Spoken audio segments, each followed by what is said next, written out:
Hi everyone, Tim the Plane Man here, and welcome to Plane Time SiYi UniRC7 edition. This is the SiYi UniRC7 transmitter and overall system. With the air unit, it's a complete end-to-end system for RC control, for FPV and for telemetry. It's a very nice package combined with the SiYi A8 mini gimbal camera or any one of the other SiYi cameras. It basically forms a complete turnkey solution for having a complete transmission and FPV system in a drone, a multi-rotor, or a fixed-wing VTOL type drone, which is what I'm going to be doing. This is going to be the brains of my next new big project, which is very interesting, coming soon.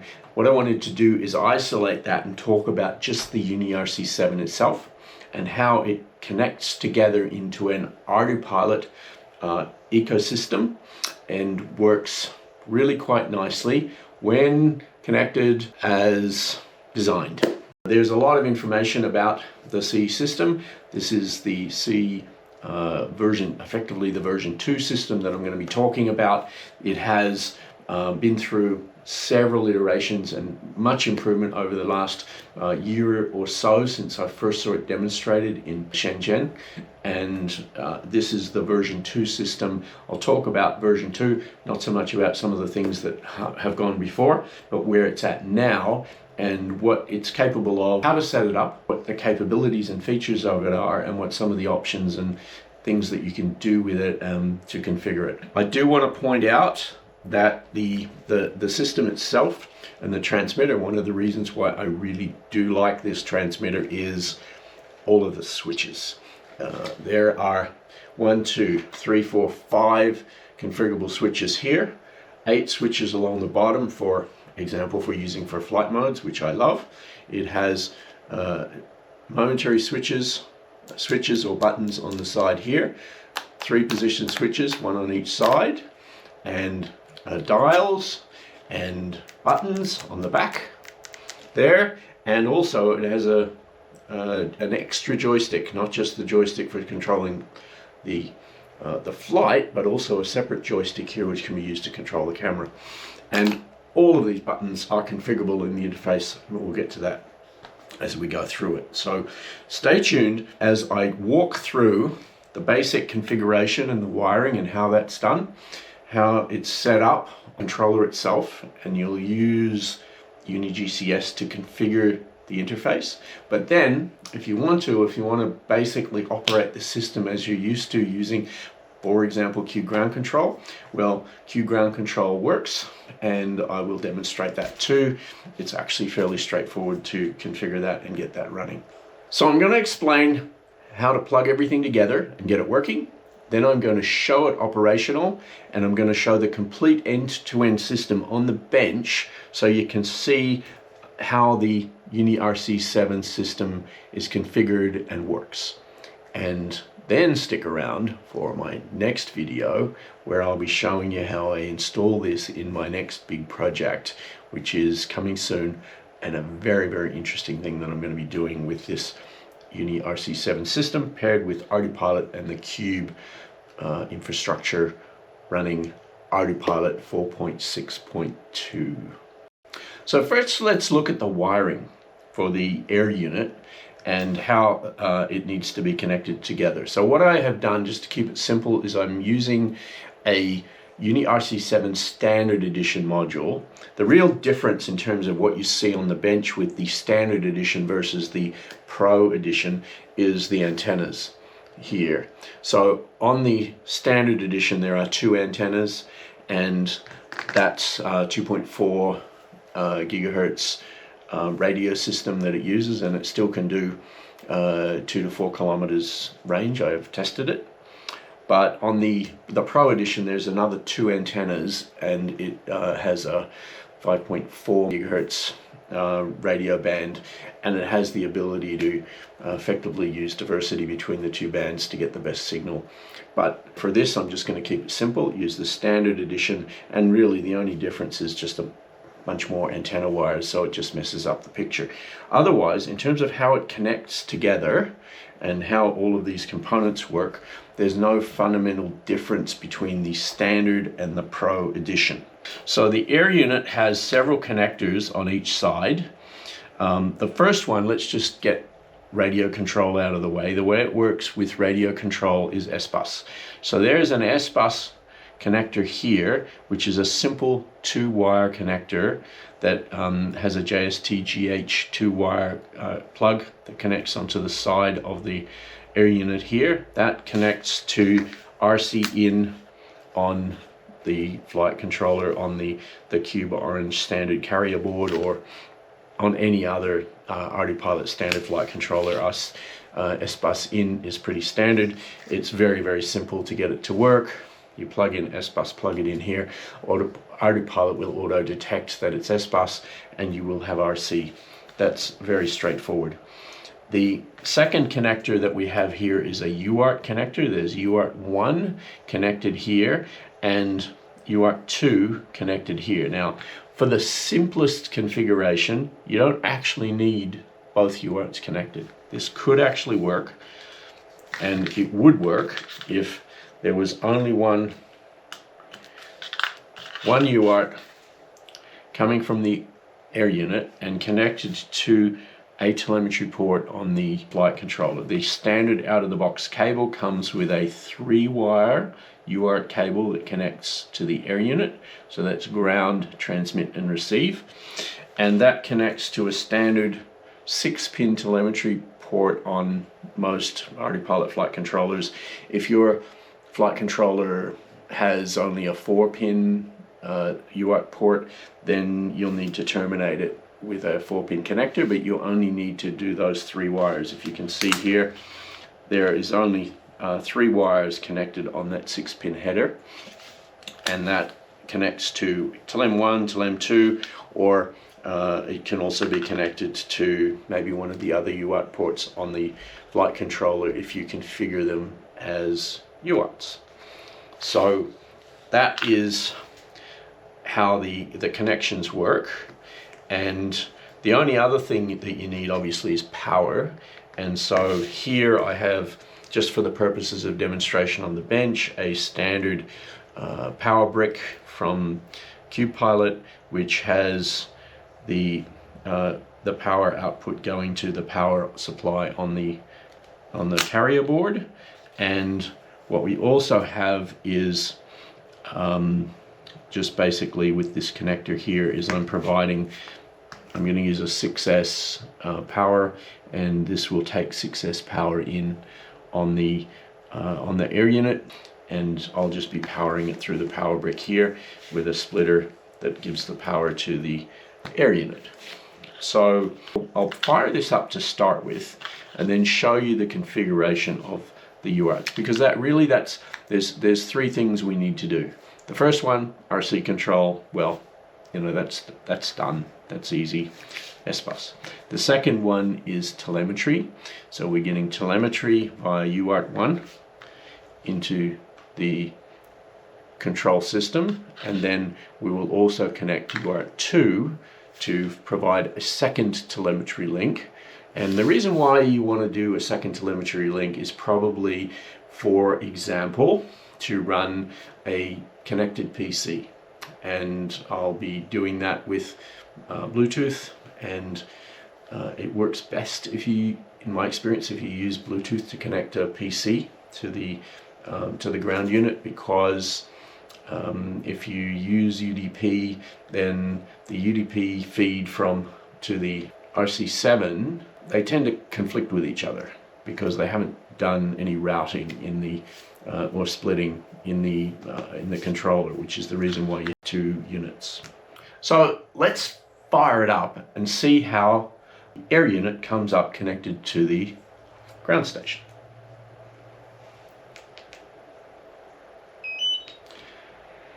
You don't need to power up the ground station first, but you know, usually a good idea. When the ground station comes up, get the nice display, and this light here will tell you when the air unit connects. what we'll see on the screen will be a standard Android tablet. What we have here, and one of the other reasons why I like this, is a 7-inch display with 1600 nits of brightness. It works great in even the brightest of daylight.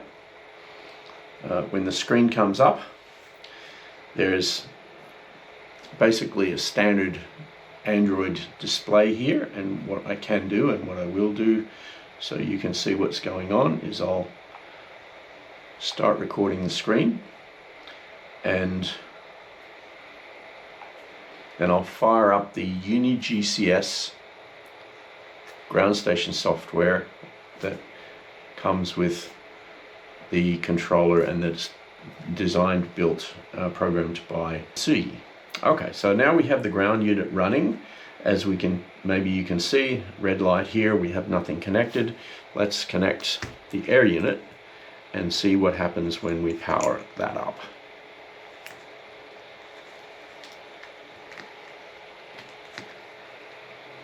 Okay, there we go. We've got some lights coming up here. But basically what we have is we have the flight controller running. What happened as soon as we connected, we got a green light here on the controller and a green light on the air unit, and parameters are loading into the UniGCS software. I could put that in the background, but I just want you to see it. It happens quite quickly. Okay, we have basically a complete ground unit running. We don't have a video signal yet. I'll be connected because the A8 mini camera is not connected, but we could, if we want to, go into the map view, and I'll point out again that I also haven't connected the GPS, so we don't have a location. We'll do that in a minute, but I just wanted to keep the wiring clean so you could see the wiring. So let's talk about the MAVLink connection from the air unit to the ground station and to a PC, because that's basically the next step here. So what I've connected both telemetry, or both UARTs here. Like I said, both are not required, but it's kind of handy to have it, and the reason why is for connecting the PC, and I'll do that in a second. But first, let's just look at the configuration. Again, for those of you that are used to other standard drone control systems, you're probably used to this kind of interface with the slide out menu on the right hand side. And right now it comes up with the camera configuration as a starting point. Well, I don't have a camera connected yet, so we'll show you that later. What we'll do is we'll go to the second menu here. I will point out that there's several other menus that are available, and this menu, this is an about menu effectively, so telling us how the plane's set up. We have a serial number of the air unit. We have a map type. We're using Google, so you can select Google Maps. If it comes up without Google's setting, then you just come in here and you can select the maps, which is basically Baidu Maps in China or Google Maps anywhere else, and easily selectable. If the speed units, well, I'm using metric. I prefer metric, so I'll be sticking to that, and meters per second rather than kilometers per hour, but you can also do imperial if you want. Temperature units, Celsius. Square meters for air units. Battery info is capacity plus voltage, and that just tells you what battery information is displayed at the top of the screen. So we can do voltage plus current plus usage, or capacity plus voltage as an option. And then about, this is telling me that this is app version 2.0.4, which is where we're at right now. It's version 2 of the UniGCS software running on the controller.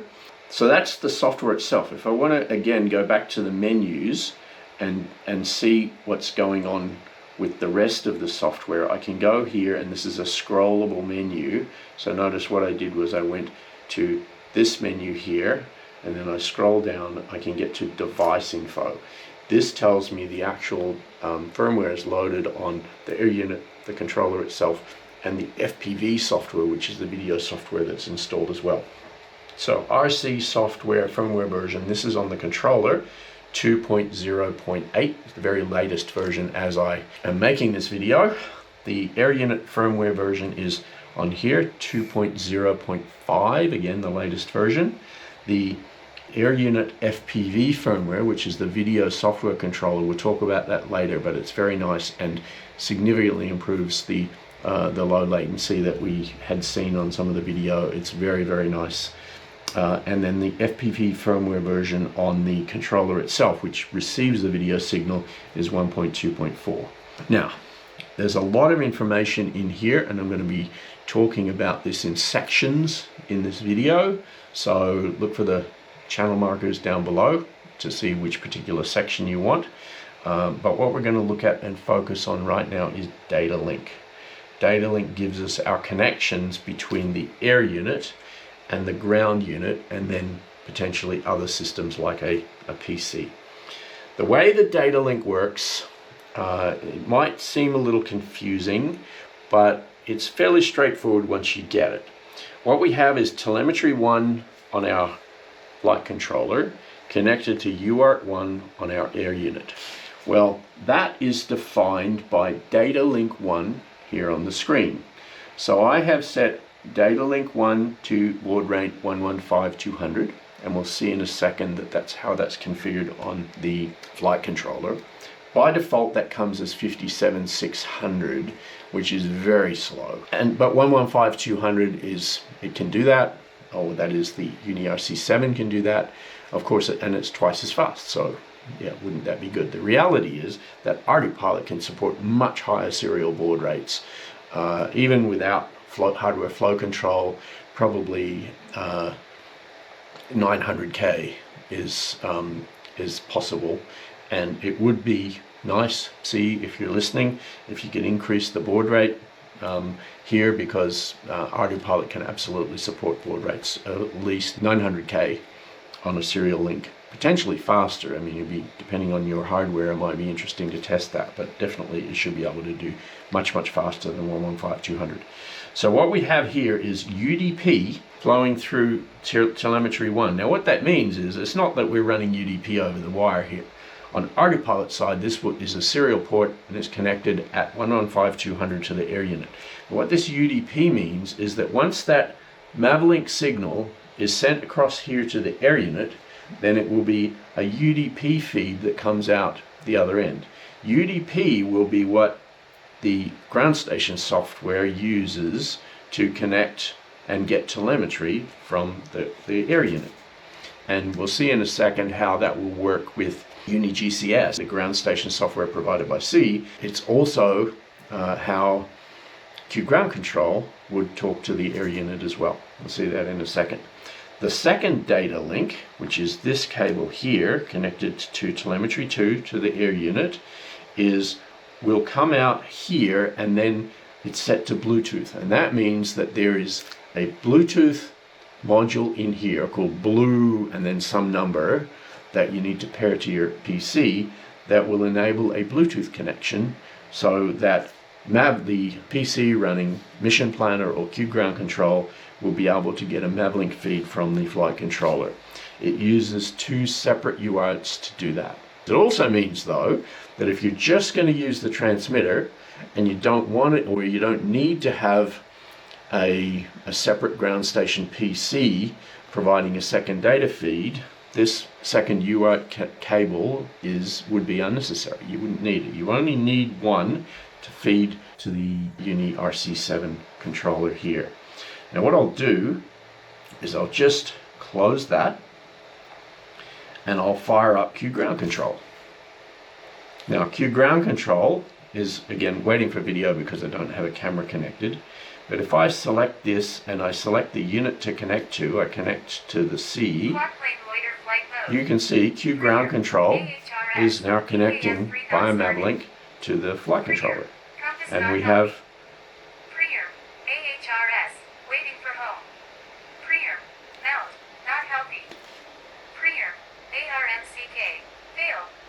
well, let's first of all turn off the sound, shall we? General, language, color scheme, mute, there we go. QGroundControl works, and you can go into the vehicle configuration, you can look at the flight modes, you can set the power options, you can check the other config, you can look at the parameters. So, and you can edit them in QGroundControl just like you would on a PC or any other tablet-based system. It's very, very nice. The only thing I would point out is that because QGroundControl, here I'll look in the application settings under comlinks, and this is the one, I'm going to disconnect it so I can show you how it's set up. So this, I created a C connection here, and the C connection is connecting to 192.168.144.20 at port 19856, and port 0 is selected there. Okay, once you have that configured, then QGroundControl can connect to the air unit. But if you have QGroundControl running and you have the UniGCS software running, they're both using the same UDP port to communicate to the air unit. So pick one, really. If you're going to use QGroundControl, sure, you can go ahead, but don't have UniGCS running in the background while you're trying to use QGroundControl. They probably conflict with each other, or vice versa. But I can connect, and as you can see, downloads parameters. It's actually quite quick. It seems to me that QGroundControl downloads the parameters maybe a little even faster than the UniGCS software did. There it is, ready to roll. We've got, you know, we can set modes, we can basically do everything that you can normally do with QGroundControl. So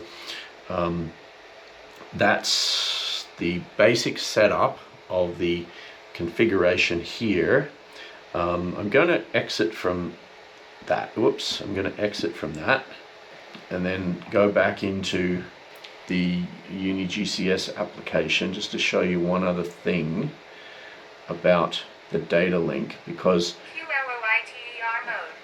as well as the data link option which configures the data link, you also have link status, which tells you the rates at which you're getting the data sent up and down. Now you'll notice that right now data 1 is doing upload and download, and there's a lot of traffic going on, and data 2 is basically doing nothing. So what we can do is just go over here to my PC. So what I have over here is I have Mission Planner running on my PC, and I have previously paired my PC with the Bluetooth link to the UniRC7 here, and if I connect to that using the COM65, which is the COM port for the Bluetooth link, mode change to Q loiter. Guess what? Up it comes the Mission Planner running on the EKF3 waiting for GPS config data. Mission Planner running on the PC over here is connecting to the ground station via Bluetooth, not to the air unit. And so be aware of that. This data link 2 is configured to Bluetooth. That doesn't mean the air unit is connected via Bluetooth. It means that the air unit connects to the ground unit connects via Bluetooth to the PC. And now you can see we're actually getting telemetry up and down from the ground station to the air unit. That'll mostly be just heartbeats, but it basically means everything's working. So we can actually, we can do things like, if I change to manual mode on here, you will see that the ground station changed to manual mode right here.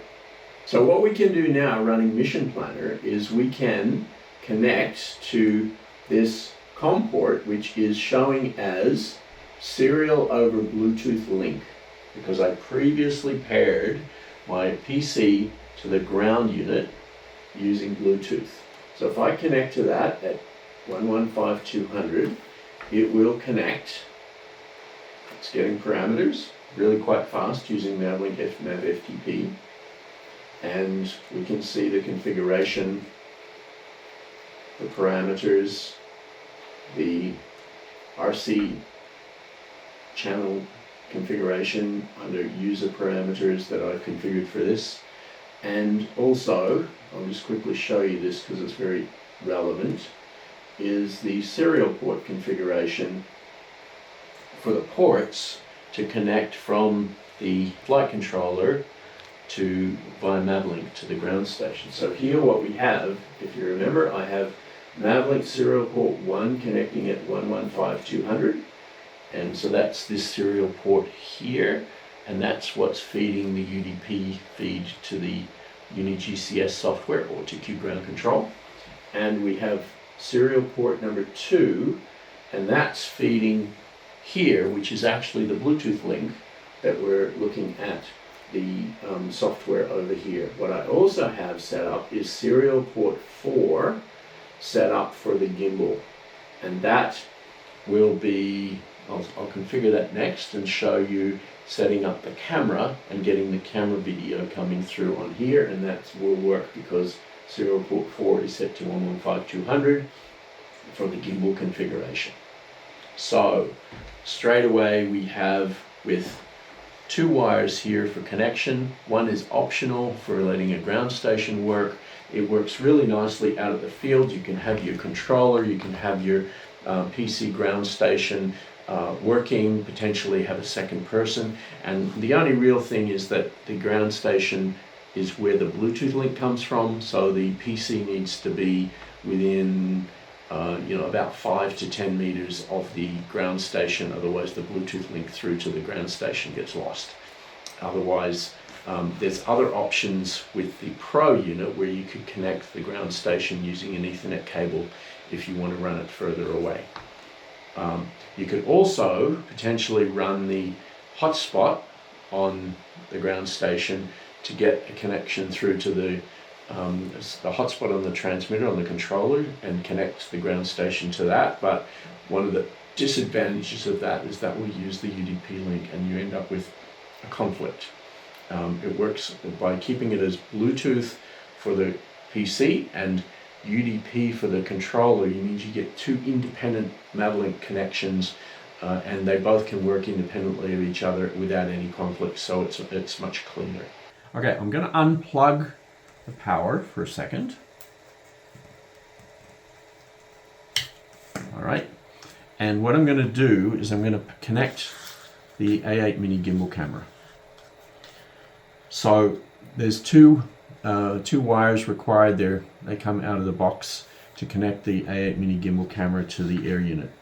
And the 2 that you need are, one is this one which has power and Ethernet, and by using this single wire you can actually use the power from the air unit to power the A8 mini. Depending on how you want to wire up your plane, you could run the power separately. I find it quite convenient to have just a single wire, and it works well in the design of the project that we're working on. So a single wire will give you power and an Ethernet connection for the video feed from the A8 mini to the air unit, which will then transmit that back to the ground unit. Now for gimbal control, currently the SiYi system isn't able to send the gimbal control information over the Ethernet link. You need to have, unfortunately, a second or third, in our case, serial connection for the gimbal control. So this wire, which again comes out of the box with the SiYi package, the A package, needs to be connected to a 6-pin UART on the flight controller in order to get gimbal control. It's 2 pins for transmit and receive and a single pin for ground, so most of the other pins are not connected. That works nicely with the what is called the GPS 1 connector here on the flight controller, which is available because rather than using a serial GPS, I'm using the awesome Here4 GPS unit from HereLink, and that uses a CAN connection. So if I connect the GPS to the CAN port, which I already have configured, then we will get a GPS signal, and we can also use the GPS link for the A8 mini. So now if we fire up everything,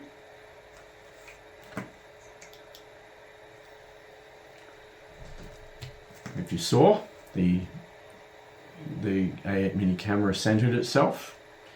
The system comes up, the GPS comes up, and in a second we'll get our green light on the controller. Just waiting for that to come, for everything to come up. Okay, we've got a green light, we've got connection, we've got telemetry. You can see that the telemetry signal is coming up and we've got video. We have video from the A8 mini through the video link, and that's showing on the screen here. And that's basically this connection here.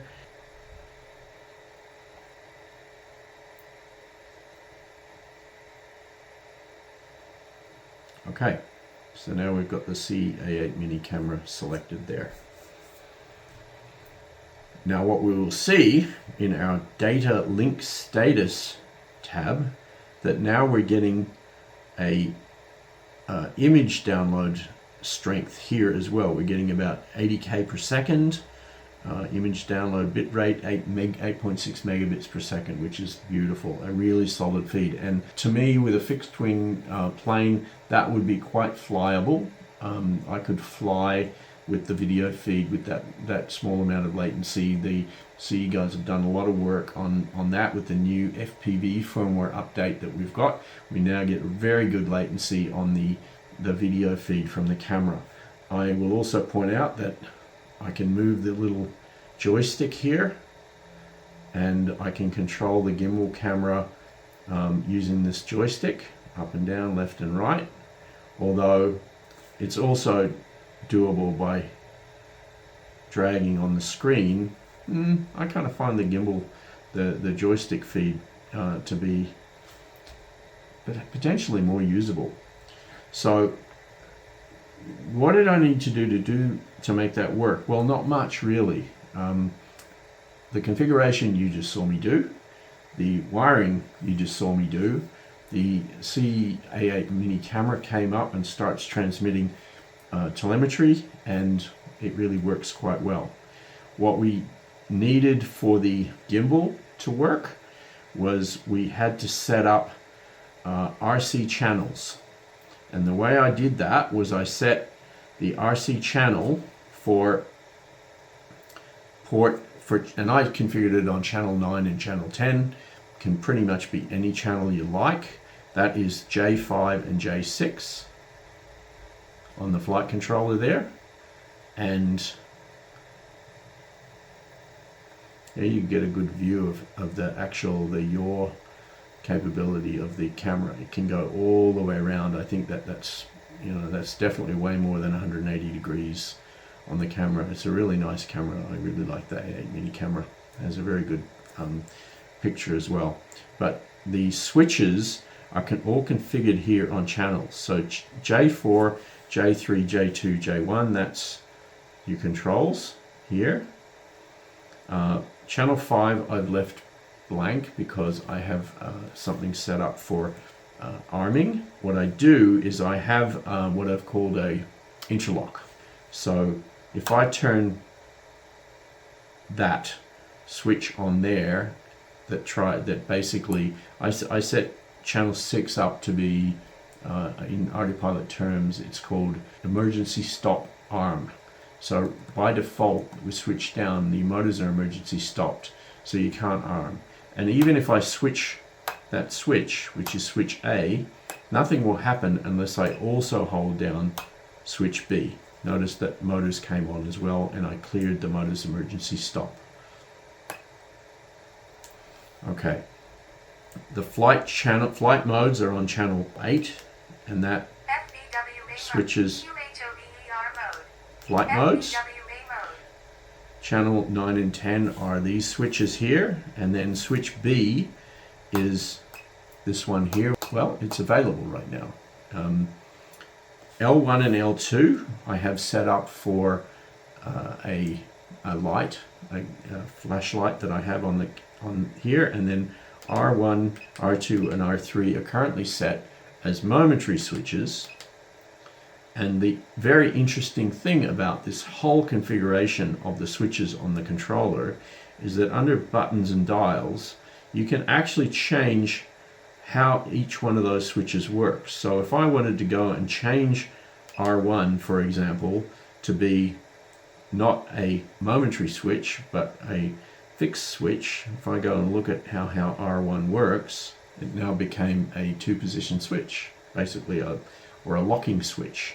So it switches on, it switches off. A minute ago it was working like R2 does, which is on and off, on and off. Now that's on, now that's off. And all of the switches in the SiYi controller are changeable and can be changed to be either lock, a two-position switch, or a three-stage switch, which is, you know, every single switch is configurable like that. It's very, very cool. And the dials can also be configured as well to be either a centering or a non-centering dial. So they're the dials here. Everything is configurable here using the UniGCS application. One way you could use this is you can use the UniGCS application as your setup and configuration of the system and the air unit, and then you could switch to QGroundControl if you're more comfortable with that for actually flying. You can also use the UniGCS application for flying the plane as well. And the last thing that I just wanted to point out about the configuration and setup of the UniGCS application, because there's a lot to it, and I'll just point out that the manual is extensive, detailed, well written in English, and very, very clear. There's a lot of information in there, and yes, you may need to read it to find what you want to know. I would suggest that in general, almost everything you want to know, every question you've got about how to set up the system is documented in, and be careful with this, there's the UniRC7 manual, which documents the controller itself and all its hardware and switches and how that works. And there is a separate manual for the UniGCS software that you can use to configure it. Between the two of them, you're probably going to find your answers. Last thing to just point out very quickly, if you need a little bit of help with seeing the screen, then what you're going to find you want to do is come in here into accessibility, display size and text, and you can change the size of the font and the size of the display. Now that's a standard Android configuration, but guess what? UniGCS obeys the information. So if you notice right now, the actual display of the text here on the screen, it's larger than it was a minute ago before I went in here and changed the setting, which is absolutely wonderful.